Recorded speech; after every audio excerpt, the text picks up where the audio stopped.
Kombucha! Woo! Thanks everybody for participating. This is my assistant, Muke, who will be helping out today. This is our first webcast, so we're a little technologically, let's say, ghetto today, but next time we'll have a little bit better setup. So let's get going. I know you guys are excited as I am to get this started. My lovely assistant Annie will be over here switching for me, so yeah, can you go to the shot, Annie? Thanks. Okay, so here we go.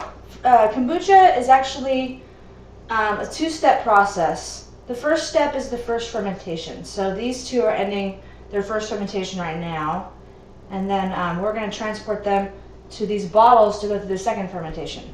So a lot of people don't really understand what kombucha is. Kombucha is a fermented tea. So what you see right here is the first fermentation of a fermented tea. What's in this tea is something called a SCOBY. A SCOBY, okay, so first off, I have very clean hands. They've been washed, scrubbed, everything. That's very important because we're making a fermented tea, which is a live culture. And you don't want any microbes or bacteria to be on your hands or anything you're using. So everything here is sterilized.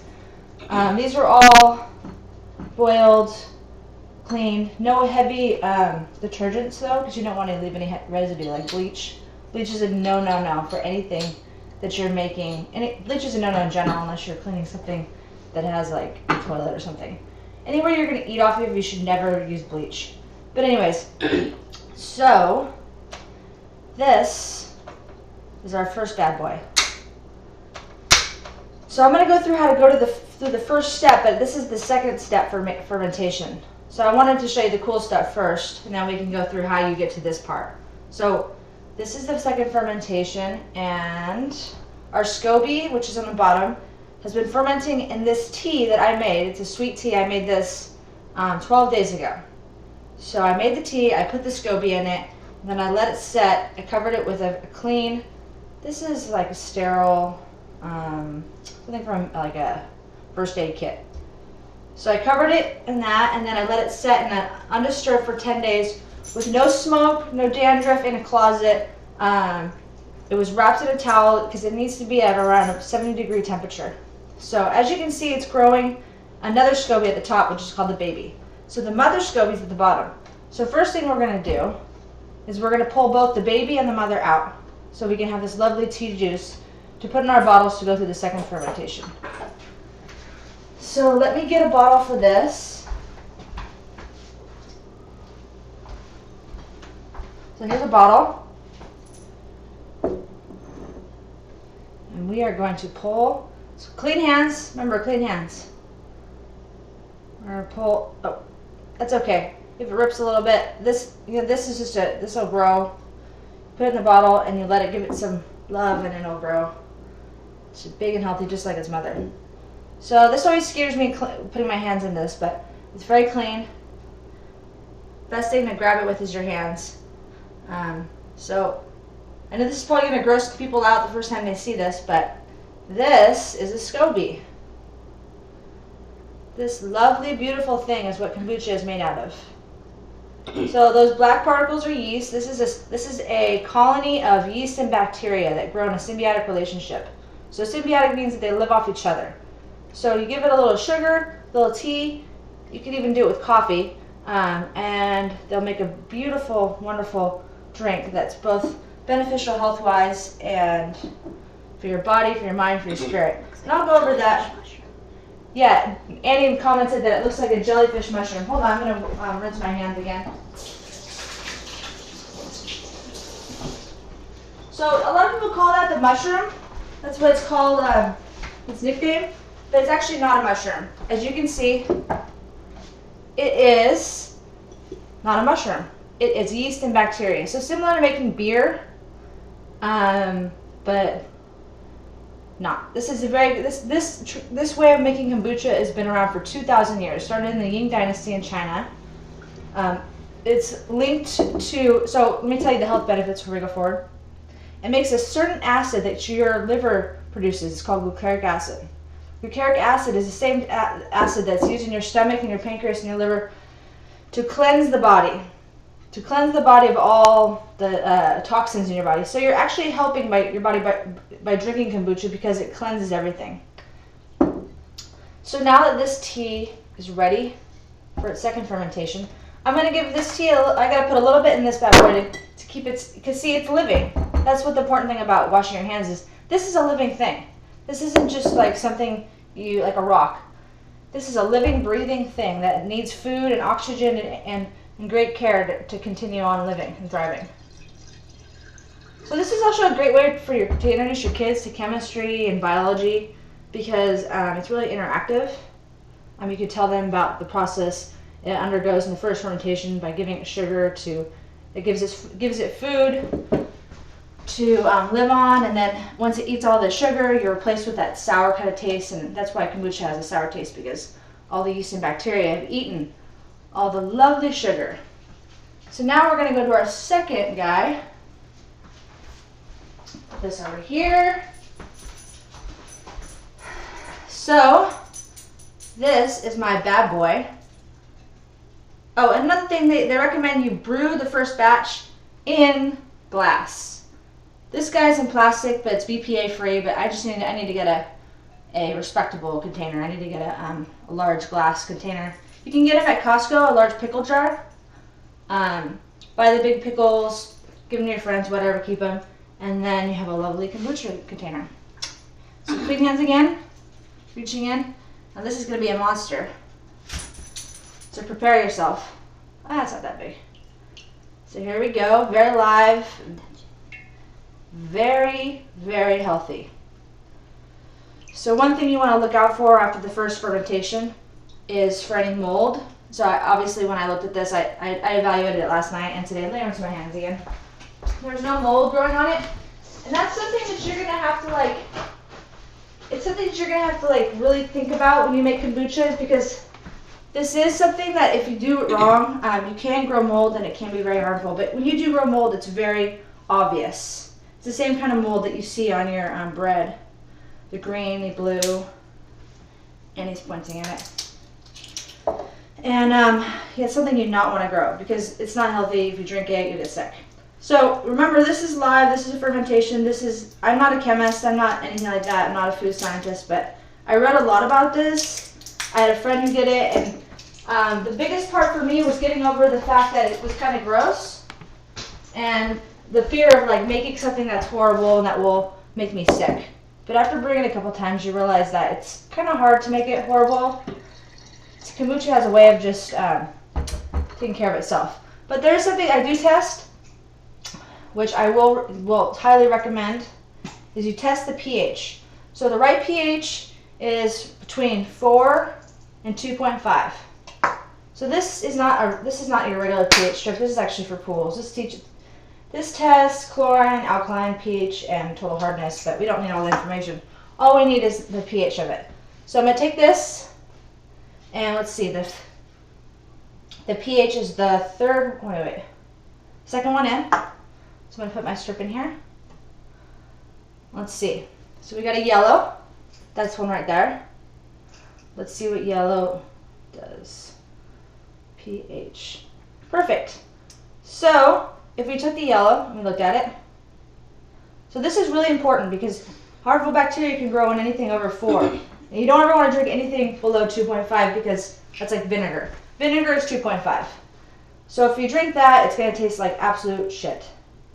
So on a real pH strip, it would tell you 4 or 5, but this only goes to 6, but as you can see, it's yellow.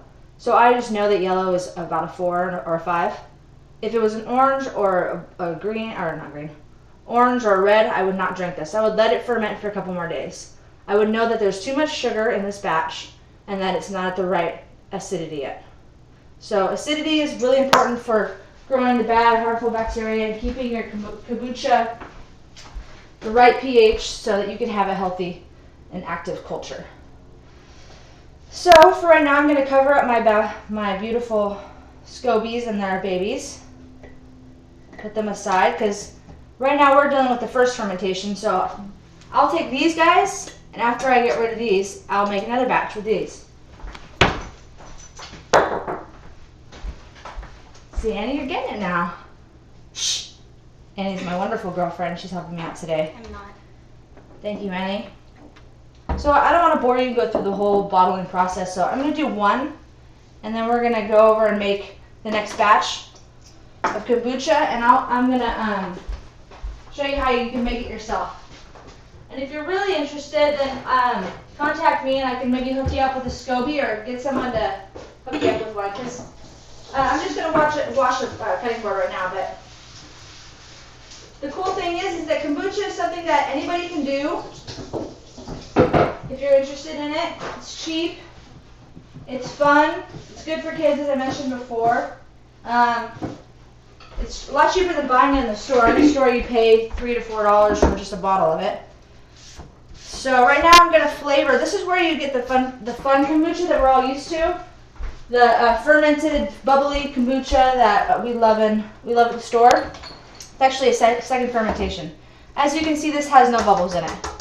That's because it needs no oxygen. Once it has no oxygen, it builds up fermentation.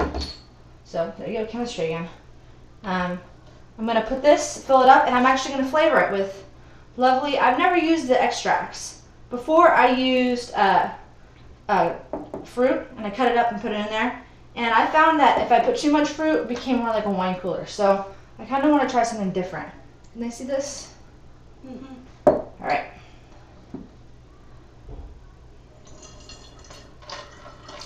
So I'm not an expert. I'm still learning. Next time we do this, it'll be a lot more high tech. But stop right there.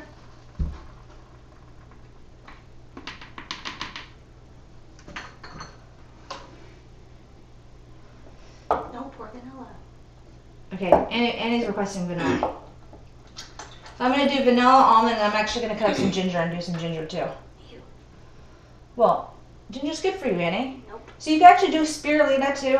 You know, if you've ever seen the green kombucha, that's actually spirulina. You can buy the powder and just put it in there. So I put a little bit of the extract. Put more. A little bit more. A little bit more. There.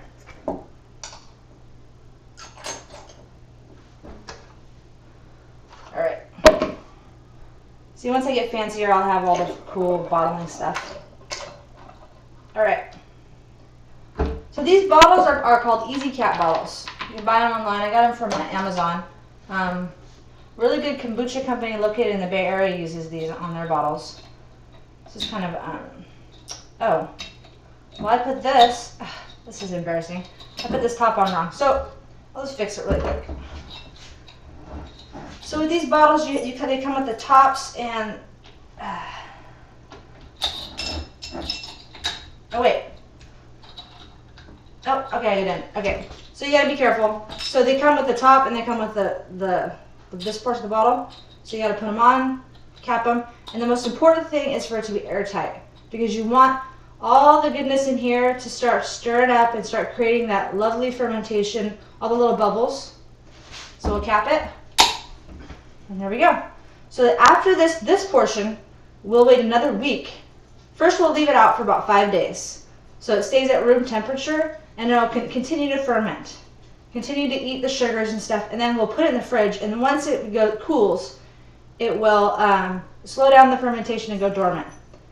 And then in about 5 to 7 days, we'll open it up and we'll have lots of bubbles, and it'll be like opening a bottle of champagne. So let's do our next one. We're going to do about 3, and then we'll go ahead and make some kombucha with our SCOBYs. So this is not how I did it the first time. The first time I made kombucha, I put it in mason jars, and that works fine too, so it's a little less expensive. I like to, I really like the idea of putting them in these bottles and creating that wonderful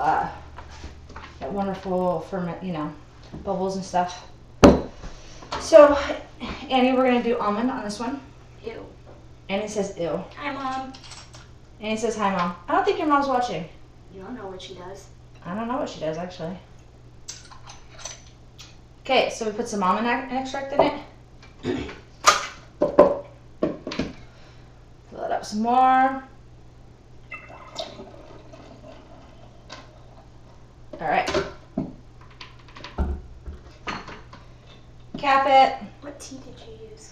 Oh, yes, this is black tea. Why is That's it something red? that we're going to go over when we make our tea. You can use green or black tea. So there is almonds and vanilla. Is that going to be the flavors? Those are going to be the flavors. So in 5 days we'll have, this is our flavor. We're going to do one more ginger and then we're going to go ahead and brew our tea. Okay.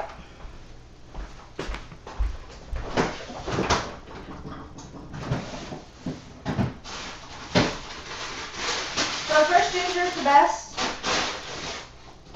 I bought some at the co-op yesterday. Everything I use is pretty much organic. I'm thinking about not using organic sugar this time because I don't know if it really makes a difference with the sugar. And he says it does. You know, the best thing you can do if you want to make kombucha is read everything you can online. I gotta get a knife. I'll be right back.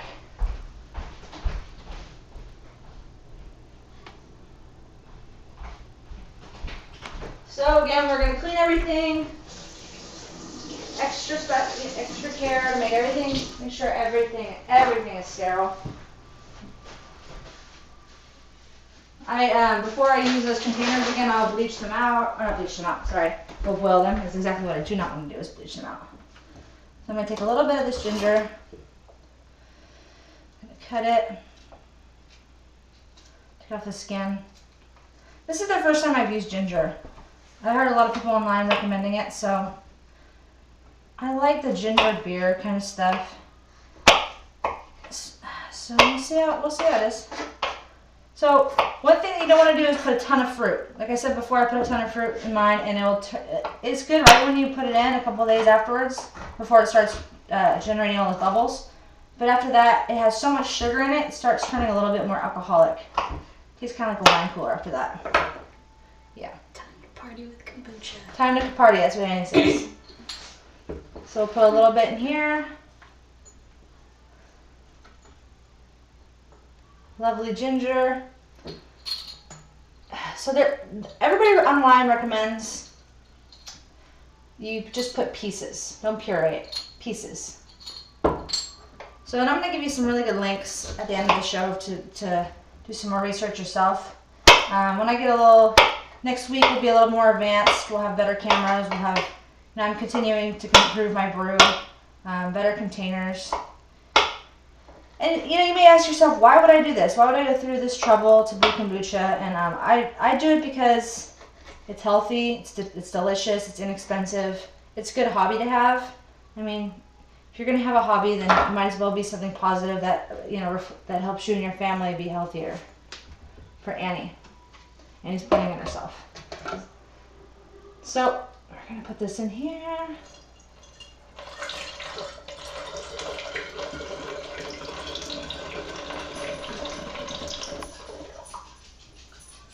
Here comes Mookie.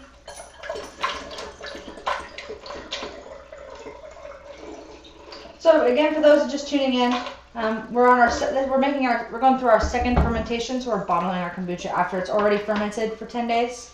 It's going to undergo a second fermentation where it'll gain its fizziness and it's a little bit more sourness. So I can actually try this now and show you guys that it's perfectly safe to drink. It's going to be a little sweeter than when you drink it in about 5 days. So again, I tested the alkaline levels. People are just joining. The most important thing about kombucha is to make sure that you have the proper, this is high school chemistry, people, proper pH. Are you yelling at the people? Proper pH. So this strip, the second one in here, it is our pH. pH, as you can see, is below, it's around 4. 4 to 5, or I'm sorry, around 4. So 4 is good. You don't want to drink anything below 2.5 and you don't want to drink anything above 4. So, I'll smell it. It smells like kombucha. You can smell it because it has the sourness. A little sweet. Kind of like sniffing a bottle or a glass of wine. Delicious. This one's a little sweeter just because this is the first fermentation. When I drink it in about 5 days, it'll be a little more sour. Anyone try it? Nope. Why? It's really good. So, okay, we've gone through our second fermentation now. This is our vanilla, this is our almond, this is our ginger. Okay, I'm not going to bore you guys with having to do this, bottle all this stuff, because this will take a while, because I gotta do that, and that's not going to be an easy task. So we're going to go over, I'm going to show you how to make it from scratch now, for the first fermentation. So we're going backwards, but you know, that's what we do around here, we go backwards. And forgive me for the kind of lameness of the technology on this first webcast. We're kind of limited on what we had. This is done with two webcams, Logitech 910 and then a Dynex piece of crap, but whatever. My wonderful friends at work told me that I should just do it anyways. Thanks, David. Actually, it was Kayla. Shout out to Kayla if she's still watching. I still blame David. Are you on the wide end? Yep. Okay. So Annie's gonna tell me if you guys can't see certain things because I'm not in front of producer. So first we're gonna take our tea. I'm using this time, every time I do it a little differently. Last time I used some really fancy tea. I used black. The first time I did it, I used green. You can use green or black, or actually you can use anything, any sort of herbal tea. I prefer most professional kombucha people make green or black.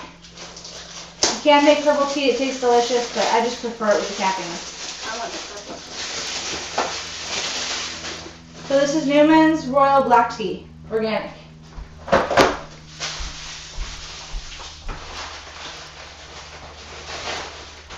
Gonna be our trash. Okay, so this is another part. So this is what you need. Make a list, guys. Make a list. Here we go. Black tea. Six bags of black tea. 2 gallons of distilled water.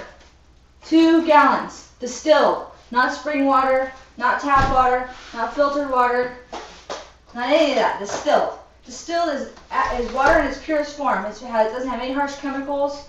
Doesn't have any sort of. It's just pure water. Nothing. Distilled water, not water sacrificed with virgins. Distilled. Distilled. And sugar.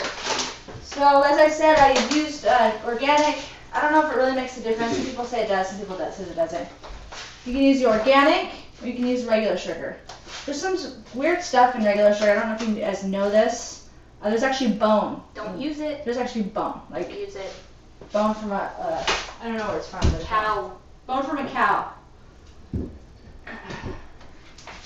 So, and clean hands. Stainless steel pot. Not, what do you call that? Teflon. Teflon? Okay. Not Teflon, not anything else. Stainless steel. So, black tea, distilled water, stainless steel, sugar. Okay? And another really important thing, wooden spoons. I don't know why, but they tell me wooden spoons. Believe me, I read a lot of stuff about this. But I'm not an expert, so if anybody has any comments, they want to give me some good recommendations, I would love to hear them. Because I am still learning myself. So, opening this up, I'm going to take 1 cup from each. This is my own way of doing this, so I don't have to wait around a long time. 1 cup from each.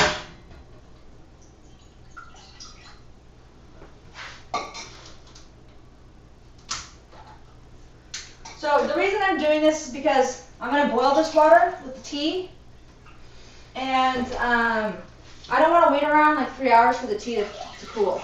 So I'm going to make like a super concentrated batch, and then I'm going to divvy it up between both. So I change it every time, so I'm going to do about 2 cups from each. 2 cups from each gallon. So I have to make sure that it's equal parts so I know how much to put in the batch. So I'll know that I need to split this once it's boiled and ready into two batches. So, water. Distilled water, not tap, not anything else, distilled. We're going to start heating up our water. Make sure it works. Heat up our water. We're going to take every gallon needs 3 bags. So since we're doing a double batch, we're going to split between two of our kombucha babies. We're going to use 6 bags of tea. 6 bags. So I'm going to unwrap them. Put them in here. Unwrap them. So there's a really cool thing I read the other day about why the, synergy tea. Everybody knows that. It's like the most widely known kombucha tea. The guy who actually made it, he started brewing it in his kitchen when he was 15 because his mother had cancer. And to help his mother who had cancer, he started brewing kombucha in his kitchen at 15, and she started drinking it, and supposedly she was healed of cancer. I'm sure she went through chemo too, but there's been a lot of studies that say that kombucha actually is a cure for cancer. It's a preventative because of its cleansing, because it cleanses the liver, it cleanses the body. So I drink kombucha every day because I have a history of cancer in my family, and I also eat really healthy. I do have my, and he's pointing to herself, I don't know why. And I do it for my girlfriend Annie. Because I'm dying. Because she's dying. She's not really dying. I'm dying. 6 bags in our water. Okay, we're gonna let that go. We're gonna measure. So the first fermentation is pretty dang easy. You're just making sweet tea. That's all you're doing. Your trash. So as you can see, my whole kitchen is really clean. Because, Thanks, Alma. well, yeah, thank you, Alma, but besides that, everything needs to be clean for kombucha. So I'm going to use the raw sugar. You know, I don't really know if it makes a difference. Probably does. It does make a difference. It does. I mean, I use organic tea. I might as well use the whole thing. So, 1 batch is 3 bags of tea, 1 cup of sugar, and a gallon of water. So since we're making a double batch that we're going to split between 2, we're making a smaller water, but we're still putting the same ingredients. So we're making a concentrated tea that we can divvy up between 2. It'll make more sense later on. So 2 cups of sugar.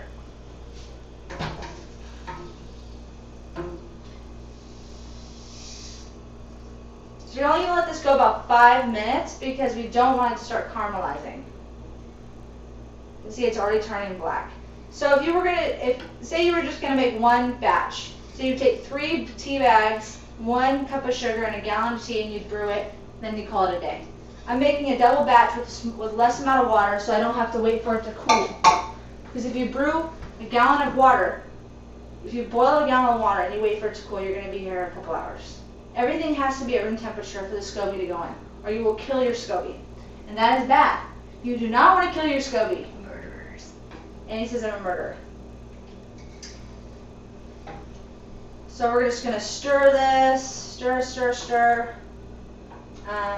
There was some really cool research that was done before the Cold War or after the Second World War. Well, let's see, the Cold War was right after the Second World War. So it was during that time period, around the 40s, 50s. In Russia, they started doing a lot of research about kombucha and its health benefits. And they were starting to conclude that it was a very big cancer preventer. So drink your kombucha. I'm telling you. The Chinese, it's been around 2,000 years.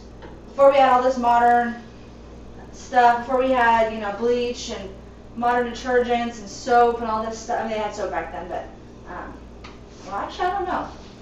That's a good point. Before we had all this stuff that, we could cleanse and purify our environments, they were still making kombucha. And it was benefiting them. So, another reason why I make kombucha is because I believe that there's a lot of medicines that we can heal our body with ourselves. So we can brew in our own house the traditional way to cleanse our body and our mind and our spirit. I know that sounds really hippie, and I should go back to freaking, the foothills and go live on a commune, but I don't want to be sick. I don't want to have some disgusting disease that makes me have to go to a hospital. And Don't hate on diseases. And some things are genetic, but there's a lot of things that you can prevent yourself by eating the right foods, by drinking the right things.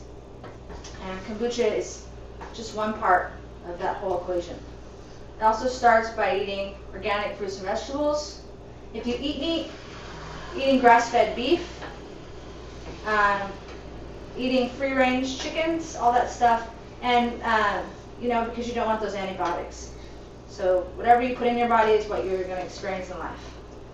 And if you eat processed food all the time, you're going to be tired. You're most likely going to be overweight, and you're not going to be happy. So this is about done. Our concentrated sweet tea, our sweet tea that we're going to divvy up and put in our beautiful with our beautiful scobies is almost done.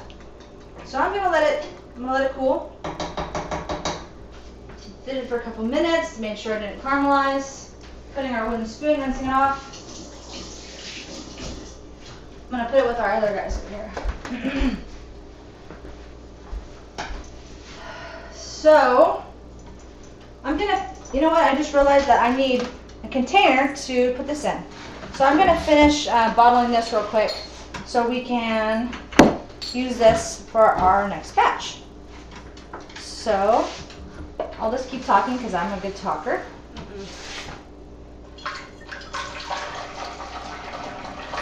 Yummy, yummy. Kombucha.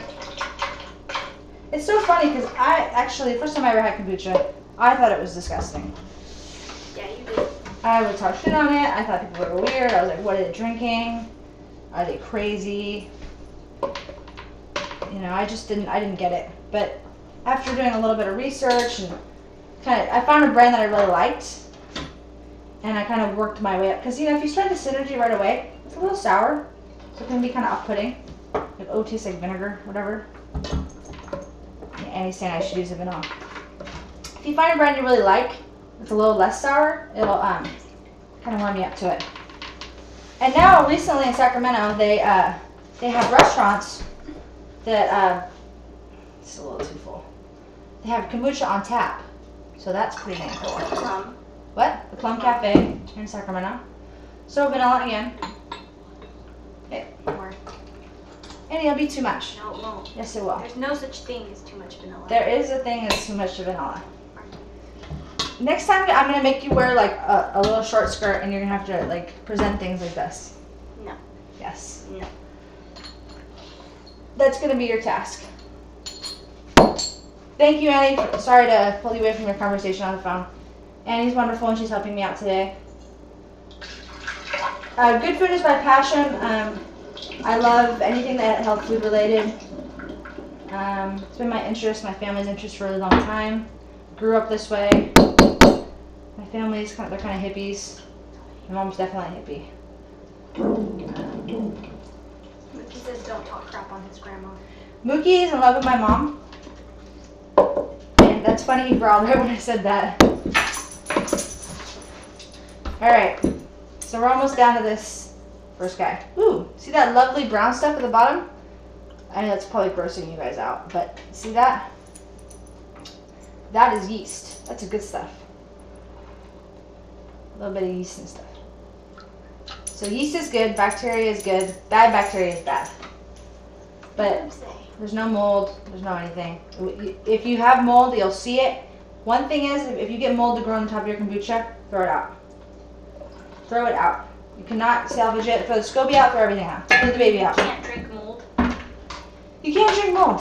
Why I not? know it's hard to believe, but you can't drink it. Thanks, Obama. Thanks, Obama. So we're going to do another ginger one. Isn't this fun? See, if you had a little kid right here, they would totally love this. They get bored. How would they get bored? They don't have the attention span. You know what? You devalue kids today, okay? This is the traditional way of doing things. Mookie's bored. I think he's not bored.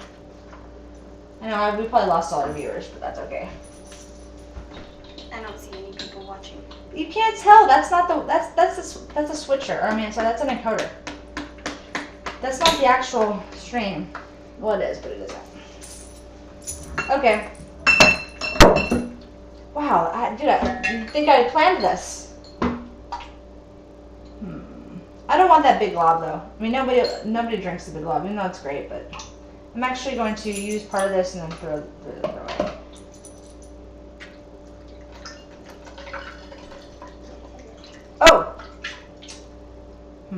Okay, yeah, I'm gonna throw that away. So you have to be conscious of the fact that we're Americans and that all this stuff is pretty new to us. We're not used to growing or making our own food. We're used to buying it in grocery stores, having other people do it. And that's part of the cool thing about kombucha is it teaches you the connection between yourself and the food that you eat.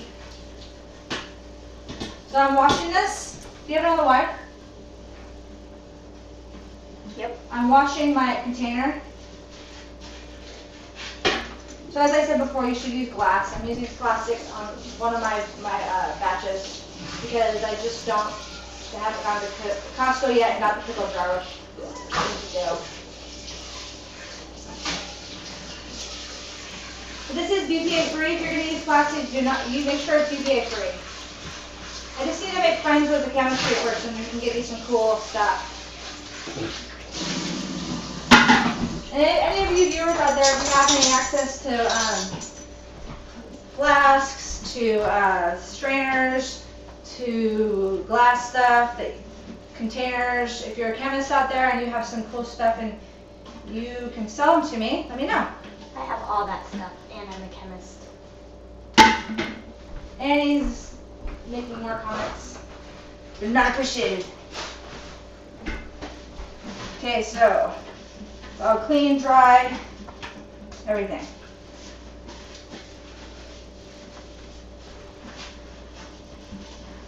So here's our clean container.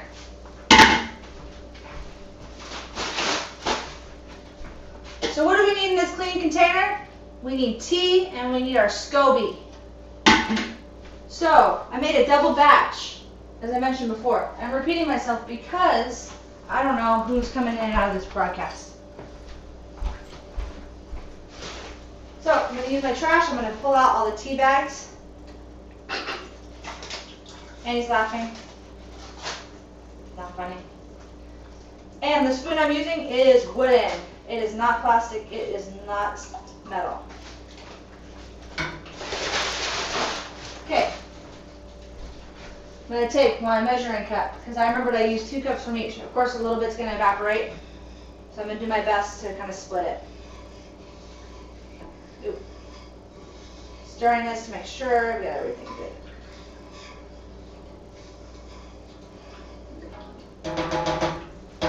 That's what I remembered. There's something I remember. I couldn't remember that I forgot. But now I remember it. So I need to use a little bit of my batch for the second round. So I'm going to pour a little bit. I'm going to do this at a sink.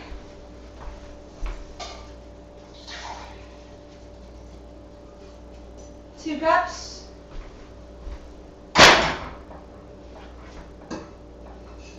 2 cups.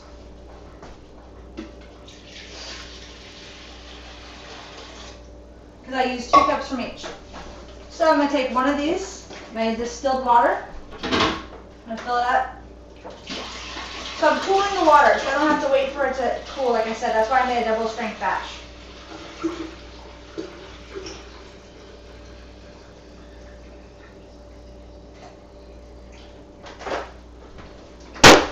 And one thing I forgot, which I'm glad I saved this, was I need a little bit of my kombucha I just made. Oh, that's what I'll use. Duh. So I need about 6 ounces of the kombucha I just made for my next batch. And why do I need this? Because I need the proper pH to starting. And I need something for, it kind of helps the whole process begin. So I'll take a little bit of this. I'm just using it as a transport system. So I'm kind of guessing. I'm not measuring exactly 6 ounces, but that'll be a little bit. So this much for my batch I just brewed for my next batch. Put this into the tea. If I didn't have this, I would use vinegar. This ensures a safe batch begins and brews. So I need my SCOBYs. For those of you just joining us, SCOBY-ness. Again, clean hands. Take my bottle. I have 2 SCOBYs in here. I'm making, this is one batch. take one of my scobies. I'm going to use the smaller one because this is for the smaller batch. So don't let it gross you out. It's just yeast and bacteria. It's the good stuff. So I'm going to plop it right in here. Ta-da! There you go. Kombucha. That's how you make it from scratch. You make your sweet tea, you put your soda water and your SCOBY. We take a clean, you can take a clean rag, or this is from actually a first aid kit. So I put it over the top. So it can breathe, it gets oxygen, but fruit flies, bugs don't get into it. So make sure that your SCOBY, you don't smoke in the house. If you're a smoker, that you don't come to your SCOBY after you've smoked, because the smoke will absolutely ruin your SCOBY and destroy your kombucha. Smoking in general is a horrible, horrible thing. Don't preach. So here's our amoeba SCOBY. This will go in the closet for 10 days for our first fermentation.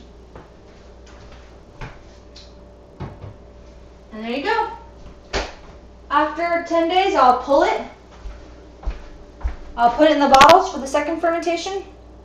And then 5 days from now, after the second fermentation, I'll have delicious, fermented, bubbly kombucha. And if you don't want to spend all the money to buy these bottles, mason jars work too. So doing it this way, I recommend finding someone who brews kombucha already, like me. If you're my friend, come to me. I'll give you a SCOBY. Make some sweet tea. Find a glass container, put your SCOBY in it, and there you go.